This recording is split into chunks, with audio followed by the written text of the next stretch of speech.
একবার এক মাদ্রাসার ছাত্রর প্রেমে পড়ে গেল একটা মহিলা। ওই মহিলাটি ওই মাদ্রাসার ছাত্রটাকে বিরক্ত করত, কিন্তু মাদ্রাসার ছাত্রটা ওই মহিলাকে পাত্তা দিত না, ওই মহিলার কথা শুনতো না, ওই মহিলার কথাকে গুরুত্ব দিত না।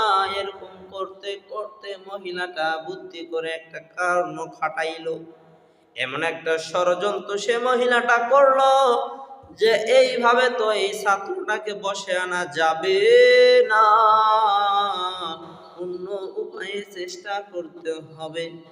এবার ওই মহিলাটা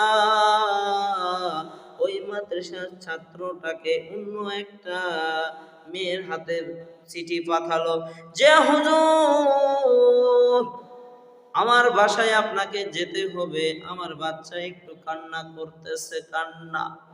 এই কথা শোনা মাত্র হুজুর বলল, ঠিক আছে,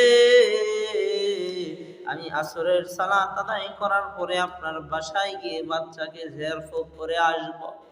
এবার ওই মাদ্রাসার ছাত্রটি যখন ওই মহিলার বাসায় যখন চলে গেল, সরল মনের বাজার যাওয়ার পরে যখন ওই মাদ্রাসার ছাত্রটি যখন তার বাসার গেট দিয়ে যখন ঢুকলো, তখন ওই মহিলাটি দরজাটা লেগে দিল। লেগে দেওয়ার পরে মহিলাটি বলতেছে, হুজুর, আমি আপনাকে অনেক চেষ্টা করি অনেক কিছু বলার, আপনার সাথে অনেক চেষ্টা করি অনেক কিছু করার হুজুর, কিন্তু আপনি কেন পাত্তা দেন না? আজকে আপনাকে আমি বাঘে পাইছি, আজকে আপনি আমার হাত থেকে কেমনে পালাইবেন, আজকে আমার হাত থেকে আপনি কেমনে হারাইবেন, আজকে আমার সাথে আপনাকে মিলন করতে হবে। এই কথা শোনা মাত্র মাদ্রাসার ছাত্রটির গাও শিউরে উঠল রে বাজার। ওই মাদ্রাসার ছাত্রর স্ত্র আপনার আমার মতো ক্যারেক্টারলেস ছিল না, ওই মাদ্রাসার ছাত্রর ক্যারেক্টারটা ছিল আল্লাহর ওলির সহবতে ঘিরা। এই জন্য রে বাজান, ওই মহিলাটা যখন তাকে বলে তোমাকে এই কাজ করতেই হবে, ওই মাদ্রাসার ছাত্রটা বড় চিন্তায় পড়ে গেল, চিন্তা। ওই মাদ্রাসার ছাত্রটা এখন মহিলাকে বলে, না না না, আমি এই ধরনের কাজ তো করতে পারবো না, আমি এই ধরনের গুনার কাজে লিপ্ত হতে পারবো না। এই কথা শোনা মাত্র মহিলাটি মাদ্রাসার ছাত্রকে ধমক দিয়ে বলল, এ মাদ্রাসার ছাত্র, হুজুর, তুমি যদি আমার সঙ্গে কাজ করতে ইচ্ছুক না হও, তাহলে কিন্তু আমি বারার থেকে বাহির থেকে মানুষ দেখে বলবো তুমি আমারে আমার ঘরে জোর করে ঢুকাইছ। এইবার বড় চিন্তায় পড়ে গেল ওই মাদ্রাসার ছাত্রটা। এবার চিন্তায় পড়ে আল্লাহর কাছে কান্দেছে আর বলতেছে, ও দয়ার আল্লাহ, দয়ার হাবিব, আপনি আমাকে এই বিপদ থেকে বের করেন, আপনি আমাকে এই বিপদ থেকে উদ্ধার করেন। এই রকম করতে করতে আল্লাহর তরফ থেকে তার মাথায় একটা বুদ্ধি এসে গেল।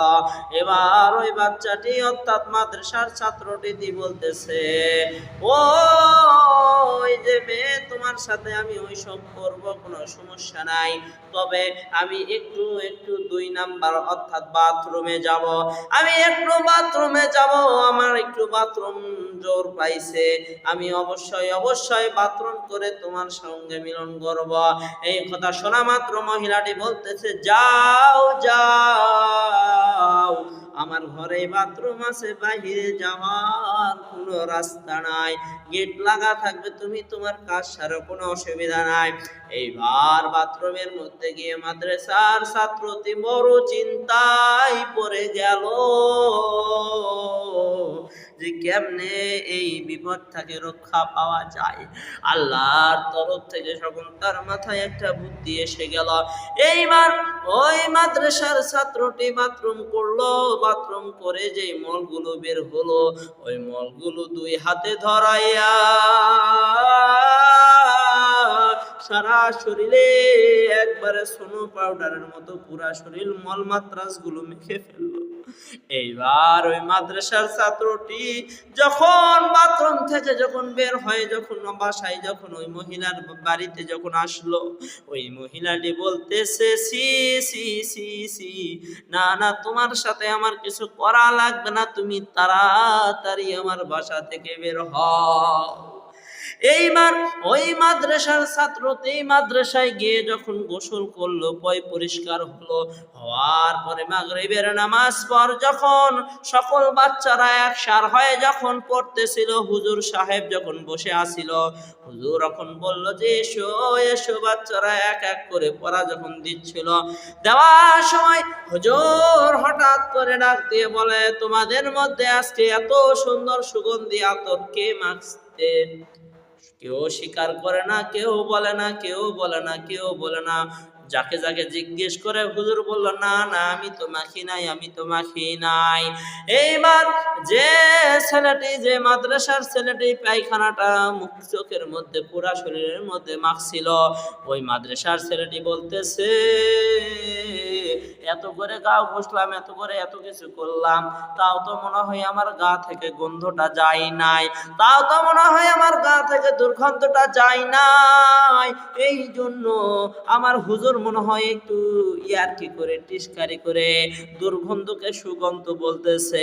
এইবার হুজুর সাহেব যখন দেখে একটা একটা করে বাচ্চাকে যখন ডাকতেছে,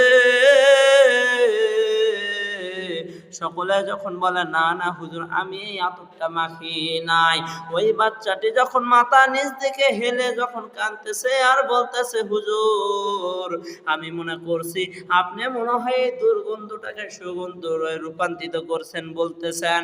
হুজুর ডাকতে বলেন, না না না আমি মিথ্যা কথা বলি নাই, তোমার গা থেকে তো নুরানি গন্ধ বের হইতেছে। সূরা কান্নাকা সুবহানাল্লাহ। তাহলে বলেন তো আল্লাহর পথে যদি থাকে তাহলে রক্ষা করে কে?